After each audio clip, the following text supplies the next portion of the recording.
Good to see people here with us this evening, and you being here for this midweek service, and for our time together. We are, of course, looking at the Kings.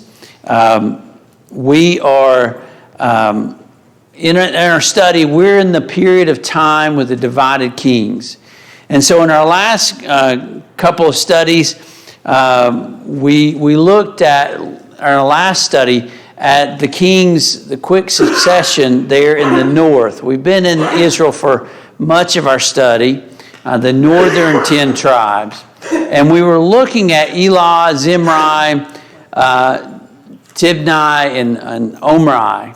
And this quick succession of 4 kings right there, back to back to back, and kind of what was going on with them, and how the sin of these kings really has led to a lot of turmoil with that. And we move from there into Ahab. Now, Ahab, a lot of people will know that name, at least be somewhat familiar with Ahab in Israel, because he was such a bad king and did so many evil things.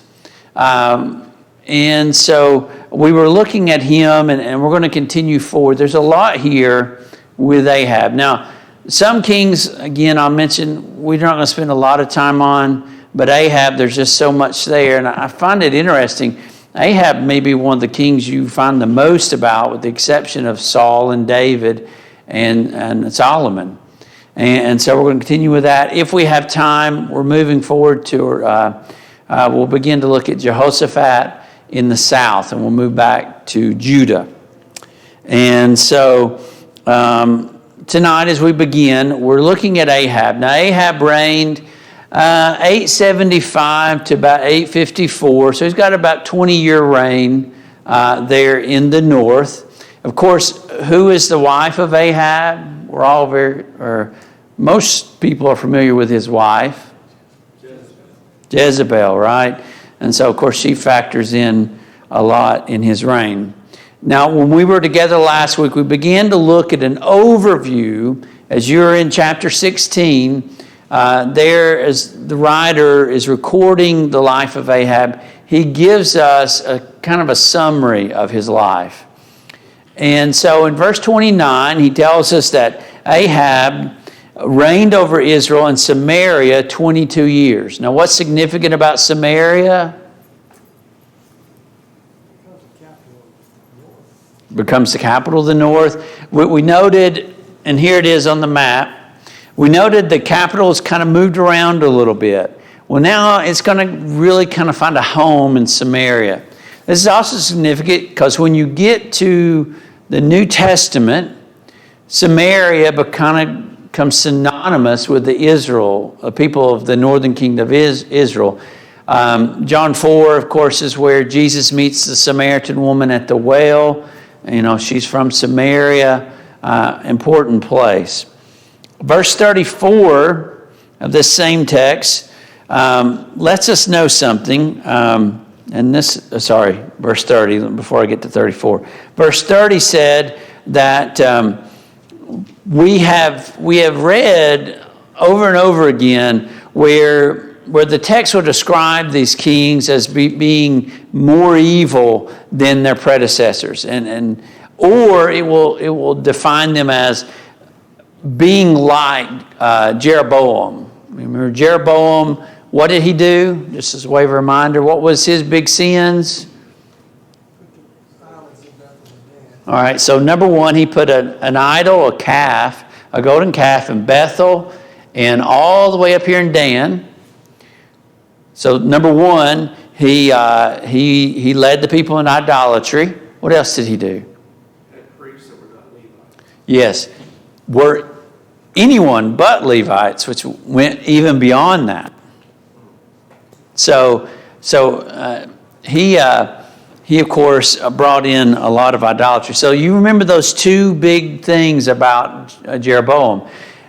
Now, when you get to Ahab, you find this descriptor in verse 30 that he did more in regard to evil than all who were before him. So it's this intensifying sinful condition. It's just getting worse. And he has intensified it greatly.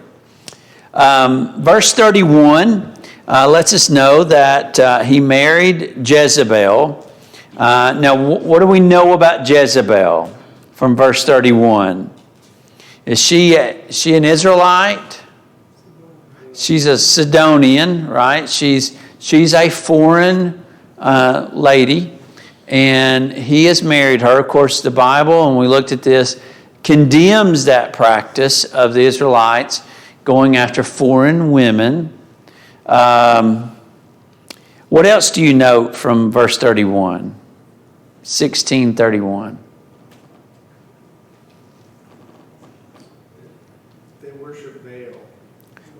Yeah, and it seems to indicate that she was a driving force of that, of bringing in this idolatrous worship. Now, it's interesting as we move forward, you'll see how like she is just emotionally attached to this form of idolatry, especially when we get into Elijah. If you look at the history of her life, she also appears to be the one that really runs the kingdom. Mm-hmm. Ahab does a lot of listening to what. Yeah, that's where we're going to go in this, yeah. Whatever she wants, she gets. Yeah. Especially when we get into chapter, is it 19, I believe. We'll note that, or 20, chapter 20. But yeah, keep that in mind. We looked at Exodus 34 and Deuteronomy. Let's go on to, in looking at this overview of his life. Let's go to verse 32. It says, he erected an altar for Baal in the house of Baal. So he built, if you will, a temple akin to that of God's temple in Jerusalem, to the temple of Israel. He has his own house with his own altar there. It says, verse 33, in verse 32, he built it in Samaria, and Ahab made Ashtoreth. Now, Baal is one idol. Ashtoreth is a different idol. So it's not like it's just one form of idolatry. They have lots of forms of idolatry. They also have the high places. They have the astrum. Right? And so they have all these idolatrous practices. Ahab, he goes on to describe him. Ahab did more to provoke the Lord, the God of Israel, to anger than all the kings who were before him. Right? And so he's really driving home this idea of just how evil Ahab was. And so with a force, he says he up to this point, Ahab's worse than all of them. Even Jeroboam is beneath Ahab in his evil. And then in verse 34, it says that he built Jericho. He laid its foundation. Okay, so before I finish this, I want you to go back. So Jericho, what do we know about Jericho? Where do you first find or read about Jericho? First city the Jews came to when they crossed into the Promised Land. Okay, so it's that first city. What else do you know about Jericho from the Bible? What was going on there? Is that where, I don't know for sure, but I'm curious, is that where they marched around it 7? Yes, ma'am. So they had these huge walls. They actually had double layer walls when you look at the city construction. They had an outer wall and an inner wall. They were very thick. I don't remember the dimensions. I just remember they're really huge. And this is also where we read about Rahab and her conversion to Judaism. And it's here where Achan sinned. Right, and it would lead to their defeated Ai. So Jericho, very important. It was that first place that they arrived at after crossing the Jordan. Now, if you go back to Joshua 6, after the defeat of Jericho, what does verse 26 say? Somebody read that.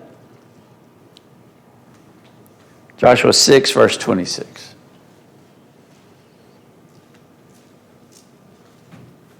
says, Joshua adjured them at that time, saying, Cursed be the man before the Lord that raises up and builds this city Jericho. He shall lay the foundation thereof in his firstborn, and in his youngest son shall he set up the gates thereof. All right, so they've defeated Jericho. They marched for 6 days one time. The seventh day they walked 7 times. On the seventh, at the completion of the 7th time around, they yell, scream, blow the trumpets. The walls fall down. They walk in. They get this easy victory. And then following the victory, Joshua lays an oath or curse upon Jericho. And it's a significant one. What was his oath? So his oath was that Jericho would not be built again, and if you did, what would happen? Loss of your children. You'd lose your oldest and your youngest. And so this is a pretty powerful oath. Now, the Israelites obviously should have known this oath. Ahab has no excuse for not knowing it, but you see what he did. Despite that, maybe thinking God didn't really mean it, maybe God's prophet Joshua didn't really mean it. It says, though, verse 34, he laid its foundation at the cost of Abram, his firstborn, and set up its gate at the cost of his youngest son, Segub. All right, and so he loses both children because of this sin he committed. And so you see, maybe you begin to get a picture of some of what he did to elicit from God this description of being worse than all before him. This is just a couple of the things he did. We're going to talk about some more. But there were a lot of things he did. These are a few. All right. Do you have some? Well, according to what I understand, it wasn't Ahab that rebuilt the city, it was Heel. I assume it's because it says Heel of Bethlehem. Oh, I'm sorry. You're right. I messed that up. But Okay. everything else is- Thank you for correcting me on that. Yes. It was Heel that built it, and it was Heel that lost his 2 sons. Thank you for correcting me on that. So Heel, during the time of Ahab, rebuilt the city of Jericho. Thank you. So, a lot of things going on there in the north to kind of bring God's ire against them. So, apologize for that. I should have read that more closely. So you have all this going on. You have the condition, the spiritual condition being really bad in the north. Well, you have a man named Elijah, and we're introduced to him along with the telling of the life of Ahab. And so they're very closely connected. Ahab, Jezebel, Elijah, and Elisha, they're all interconnected. And we're going to see how, hopefully, as we move forward.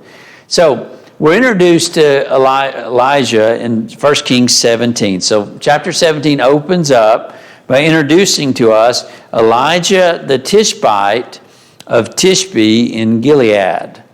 And so, if I can remember, so you see the water source here. Tishbe was a town right on the brook Kerithith, and it's settled right there on the river. That's where he's from. God calls him into service, verse 1. I don't know, I may have that on the map on here too, just so you see it. So, a little bit smaller here, but there's Tishbe, and it's right on that brook right there. So, God calls him, verse 1, as the Lord, the God of Israel, lives, before whom I stand, there shall be neither dew nor rain these days except by my word. So the first thing we have recorded that Elijah did was he called for a drought on the land. And it's interesting, go to the book of James. James, in discussing faith, will use Elijah and what he did here as an example of faith and the type of faith you and I ought to have.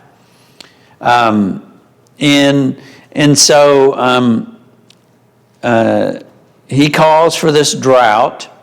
Verse 2, it says, the word of the Lord came to him. So he's called this drought. The word of the Lord comes to him.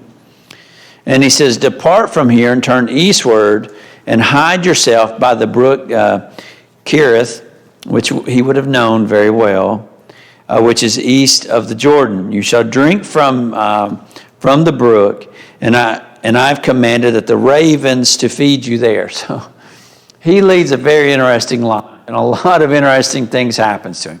Here's one of the things that is noted in the text, that God will often uses different means to give him protection and to supply his needs. Here you have ravens being God's providential hand, bringing food to Elijah. That fascinates me.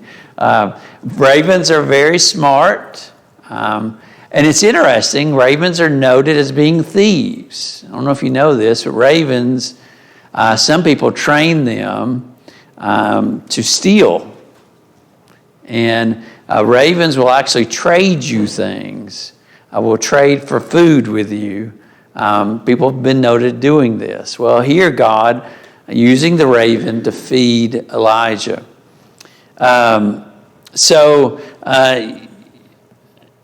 God tells him to wait there, and the ravens do that. As you continue reading down through verse 7, he's there, and he is being fed by the ravens and by the given water by the brook. So, but what did he pray for at the beginning of that? Rain. So he says it's going to rain. Now, what happens when it stops raining? What happens when we have a drought? Things begin to dry, rivers dry up, the land gets harder, right? What's eventually going to happen to this brook? Right? It's going to eventually stop giving water. So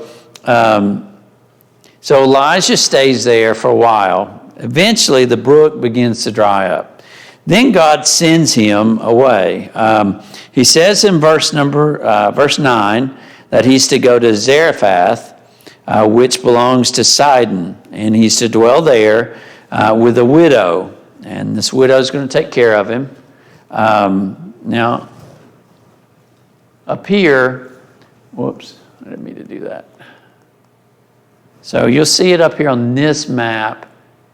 It's up here on the coast between Sidon and Tyre. It's in Phoenicia. Here on the map, it doesn't actually have it, but it would be about right here. So he's up above where the northern kingdom is. Now remember, he's from Tishbe, and now he's living up here.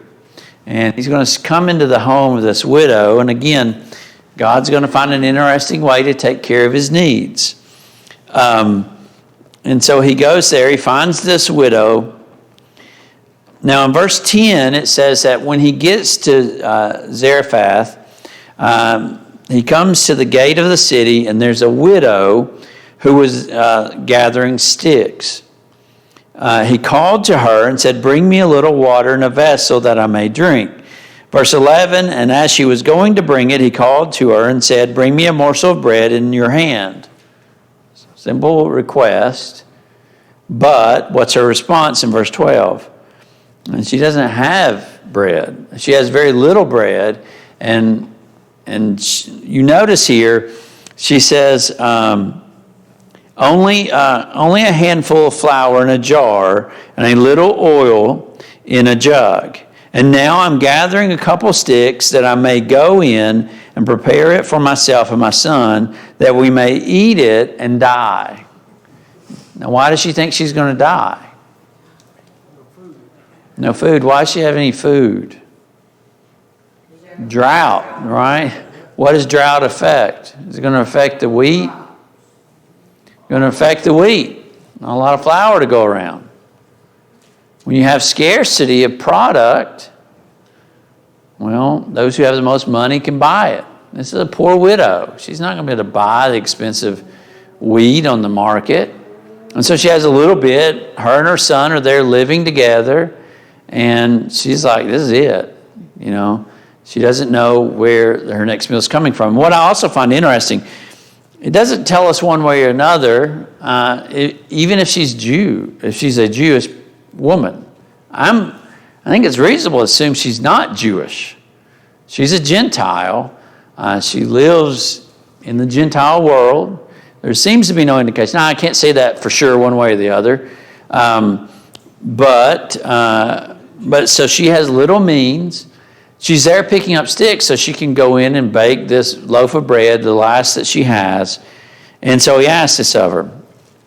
Verse 13, he says to her, do not fear. Go and do as you have said. First, make me a little cake of it and bring it to me. And afterward, make something for yourself and your son. For thus says the Lord, the God of Israel, the jar of flour shall not be spent, and the jug of oil shall not be empty until the day the Lord sends rain upon the earth. So remember, the drought is the problem, most likely. And rain would be good, but who knows when that's coming. Now, what is Elijah asking of this woman? Whether she's an Israelite or not, he's asking her for faith. Believe in me. What proof does she have to have faith in him? She does later, but so far, what proof? It's interesting. She just kind of, what you'll see is she just accepts it. She trusts, and she does it. But he's asking her, have faith in me. Now, it'd be a pretty neat thing to know you can keep going back to the same well and keep drawing out good water, right? And what we say is we can't expect to just keep going back to the well and drawing out water. That water has to eventually be replenished. Well, he's saying you don't have to worry about that. So he's taking away this huge worry off her shoulders if it's true. But he's asking her to step out on faith. And this is even a greater leap in my mind if she's not an Israelite. She doesn't even have that connection if she is a Gentile with the God of Israel. Now, if she is, at least she'd have some association with that. So, yes, ma'am. Is it possible that she could have some knowledge of who he was? And that's possible, but again, think about, all right, she is a long way away from where he grew up. Now, it's possible. I read it, I don't get that indication from her. But that's just me. I don't know. It could be. But I mean, you think about, how many people do we know that far away just in general? Well, but when the children of Israel, were in the wilderness wanderings, and the people that they were coming on to, they said, we heard about. Oh, you're talking about God or Elijah? Yeah, I'm just saying that, Mm-hmm. like, word gets around. Yeah. Whether she knew him or not, she might have heard of him. Yeah, and that's... There was something about him, is what I'm saying. Maybe he wasn't a complete stranger. I mean, he's done other miracles. I mean, or he's prophesied. He's a prophet. He's been around. You know what I mean? I don't know. I'm just trying to figure out why she would completely trust us, somebody she knew nothing about, with food that would take out of the mouth of her child, with no knowledge of him at all. Yeah, and so, yeah, that's a possibility. The other possibility is she has nowhere else to turn. If he's right, then she has, then she can feed her child for a longer period of time. But did he tell her that? Or I don't remember him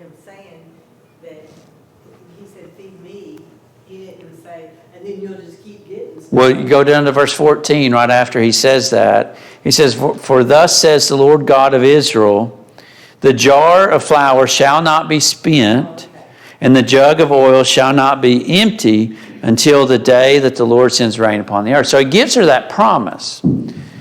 So whether she did it believing in that, or if she did it just out of simple kindness of her heart, here's this guy, he's obviously famished and hungry, and she has a little bit, so she's going to share with him.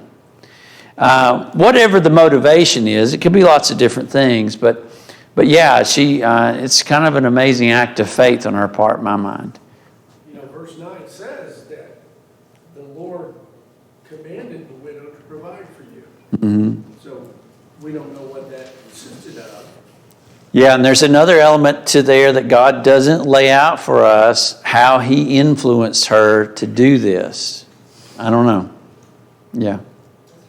That's a lot of unanswered questions. Elijah and his very personal character.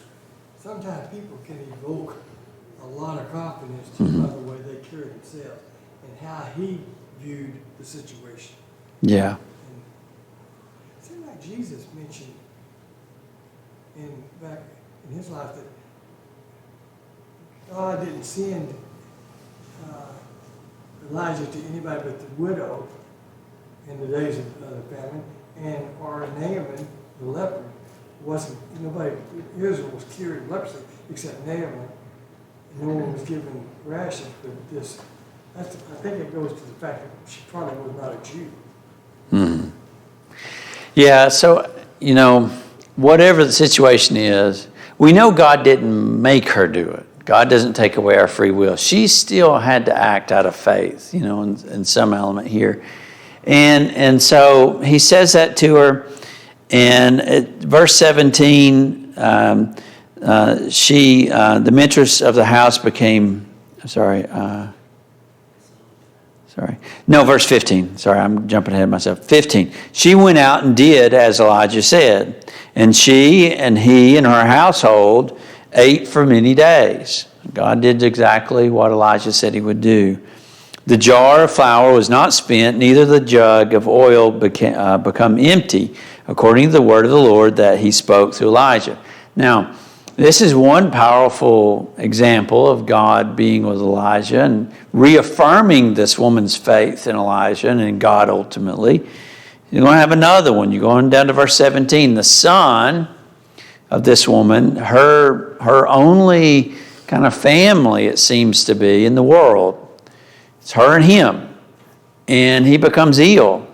The text tells us his illness was so severe that there was no breath left in him, indicating he's died. He's gone. There's a lot of different events where someone's raised from the dead. This is one of those. It's interesting, Elisha will have a very similar resurrection that he'll perform as well. But here is this son. He's there, no breath left in him. And she, sometimes when we hurt, what do? We lash out. Right? And she lashes out. And she says, "What have you against me, O man of God? You've come to me to bring my sin to remembrance and to cause the death of my son." And so she's distressed, and we can all understand that. She's in deep sorrow. And Elijah says to her in verse 19, give me your son. He then takes him in his arms, he took him from her arms. He carried him up into the upper chamber where he lodged and laid him on his own bed. And then Elijah cries out to the Lord, "O Lord, my God, why have you brought calamity even upon the widow with whom I sojourn by killing her son?" Then he stretched himself out upon the child 3 times and cried to the Lord, O Lord my God, let this child's life come into him again. And the Lord listened to the voice of Elijah, and the life of the child came into him again, and he revived. Now, as you might imagine, this is an unbelievable action. This just doesn't happen. People are not resurrected on a normal basis. It's a very rare thing, and it's always when God is acting. And of course, this is going to cause a great stir in this woman's life. It's going to cause a great stir in that community. You know, people are going to find out about it. But why is God doing this? I mean, there are a lot of people who die all the time. There are a lot of parents who lose children all the time. During that time, it was no different. There was a famine going around. There was a drought. Why does God do this particular resurrection? Because he sees she's so lowly faith. Is it really, well, ask this the right way, is it really about her and that boy, or is it about something else? I think it was Elijah, for him to even ask God, knowing how God provided for him, and all the, the food from the raven and things of that nature, for him to even ask God, why have you taken this boy's life from him? To me, that kind of put me in the mind that there was it was almost like he was lashing out to some degree too, where there was a disconnect somehow between all that God has done for him and having that faith that he needed. And I don't want to go too far ahead, but that's where that puts me, for him to even question God.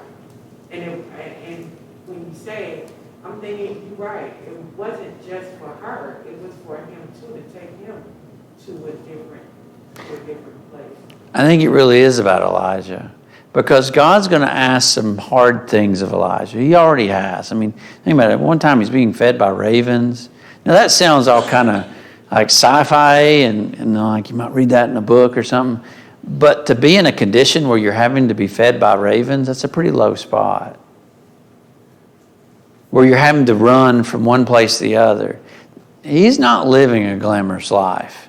He had to go, and he's having to rely on this widow. I mean, how hard is it to ask help from people? Do we ever have problems asking for help? Sure. How hard is it to ask help from a poor person? Wouldn't that be much harder? If I knew they're struggling and I'm going to ask help from them, that'd be a hard thing to do. That's what God's asking Elijah to do, isn't it? Here's one poor person asking another poor person, help me out. Well, that's what I was going to say. At that time, he was as poor as she was. Yeah. He doesn't have It anything. didn't make it any easier, but it also proved to her who he was and who God was. Yes. Mm-hmm. Because she says a couple verses, now I know about your God. And I would be fascinated to hear the rest of her life. Now, we only hear this, as far as I know. We're never told about what happened to her after this. But that's why I think this is really about Elijah, and it's about God preparing him. Look, Elijah, I can do great things through you. Just trust me. Look at what you did. Look at what you've already done. I think it also is a fact, God didn't cause this child to get sick and die, right? No. Mm. But children and adults and anybody, Ecclesiastes says time and chance happens to us all. When you die, and this child died a natural process, they really are charging God as being the culprit, when in fact God wasn't. No, but he providentially put Elijah there. And give him back his life. Yeah. I think you're right. It's certainly about Elijah. Mm. He still didn't get it then either. Hmm. To me, he still didn't get it then either. Because after the miracle, and I don't want to go, again, I don't want to go too far ahead, but when he set the water around the trenches, Yeah. set it on fire, and him to still be, to have experienced God on such a still to run after all of those countless things that God has done, He still is. Yeah, so let's go there. That's where we're going to go next. Let's go to chapter 18. So I think 17 sets Elijah up to be able to do what he's going to do in 18. What he does in 18, before we jump ahead to the cave, all right, let's go to the mountaintop. Let's go to the mountaintop before we get to the cave. But I think it's easy sometimes for us to look at history and say, well, I would have done better, right? But it's a very arrogant thing for us to think. If I was in his shoes, could I have stood up against 400 prophets of Baal? Plus all the other prophets. It's not just 400 of Baal. We often key on that. But there's another 450 of Astra. I think it's Astra. We'll get there. That he's going up against. So let's go to chapter 18. So God says in chapter 18, he says in verse 1, go show yourself to Ahab. So God has prepared Elijah. Now you're ready. You need to go to Ahab. Now, Ahab like Elijah? No. Notice the conversation they have when we get there, but just keep that in mind.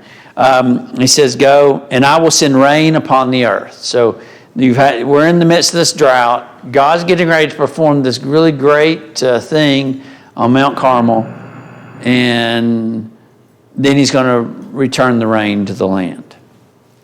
All right, so he says, I will send rain upon the earth. Verse 2, so Elijah went to show himself to Ahab. Now the famine was severe in Samaria. So, again, you note that Samaria, the capital of the northern kingdom, they are really suffering here. Here on this map, Samaria, about right in the middle of the large part of the body of the country. There's Samaria. There's where King Ahab is. We're also introduced in this section to another prophet of God, Obadiah. You'll note that he's one of the writers. He has one of the smallest books in the Old Testament. I think it's like 10 verses long. Here, Ahab and Obadiah are going to go out, and they are going to, it says in verse 3, Ahab called Obadiah, who was over the household, and it notes something about Obadiah, that he feared the Lord greatly. So this is a man of God, living in a very difficult time to be a man of God, by the way. He's really facing a culture that's against him. And it says, and when Jezebel cut off the prophets of the Lord, Obadiah took 100 prophets and hid them by 50s in a cave and fed them with bread and water. So there's a lot that we're not told that was going on. One of those things was Jezebel was on a crusade to destroy the prophets of God. And she was having them murdered. But Obadiah, a man of God, was trying to protect those prophets. Verse 7 says that they're out in the country, and Elijah meets Obadiah. And it's obvious that Obadiah knows Elijah. He recognizes him. And then Elijah says, go tell Ahab I'm here, right? Bring him to me. Now, one of the interesting things is when you read the text there, is it makes it quite obvious Ahab does not like Elijah. He's trying to capture him and to kill him. And it went so far, his hatred of Elijah was so strong that there have been people who've said they saw Elijah, and when they got there and Elijah wasn't there, he killed the guy that said that. His anger is so strong. Now, again, remember what God did with Elijah with the widow. Think about what Elijah's doing. Could you do that? Could I do that? Could I go face a king I know that had the power and the motivation to murder me? I mean, this is a big deal. And so the text goes on there. Obadiah, he eventually goes to get Ahab. Verse 16, Ahab comes to meet Elijah. Now notice verse 17. When Ahab saw Elijah, Ahab said to him, "Oh, is it you, you troubler of Israel?" Now what he really means is it you, my thorn in the flesh. And I think there's a parallel between John the Baptist and King Herod. They had the similar relationship. Remember, it was John the Baptist, John the Immerser in the New Testament, who was telling Herod, "You don't have any right to be with his brother's wife." And that eventually ends up getting John's head cut off. So you've got this real tension. He's like, you troubler of Israel. You notice Elijah's response. You're standing there, and this powerful man with all the vitriol and hatred that he can muster says to you, troubler. I mean, would your toes be a little sweaty? You ever get nervous and your feet get sweaty? I think Elijah's feet are a little sweaty. To have the gumption, the courage to do this, men like that, men like John the Immerser, men like Elijah who stand up in the midst of real hatred. I mean, that's a powerful example. And so Elijah says, "I have not troubled Israel, but you have." He calls him out to his face. You think about Nathan in 2 Samuel 12, he has this same duty, but it's to David. Now, David could have killed him too. It took a lot of courage for Nathan to stand up to David and say, "You're the man." But here's an evil king who's killed people, lots of them, just because he didn't like them. And so I'll end on this. He says, I have not troubled Israel, but you have, for your father's house and your father's house, because you have abandoned the commandments of the Lord and followed the Baals. Now therefore send and gather all Israel to me at Mount Carmel, and the 450 prophets of Baal and the 400 prophets of Asherah who eat at Jezebel's table. And that's where we'll pick up next week. Go ahead and read 18 to the end of the book here. We're going to keep moving through this series of chapters about Ahab, and we'll move on into Jehoshaphat and look at his life as well. Thank you so much. We'll be dismissed and reassemble in just a minute for our devotional time. Thank you.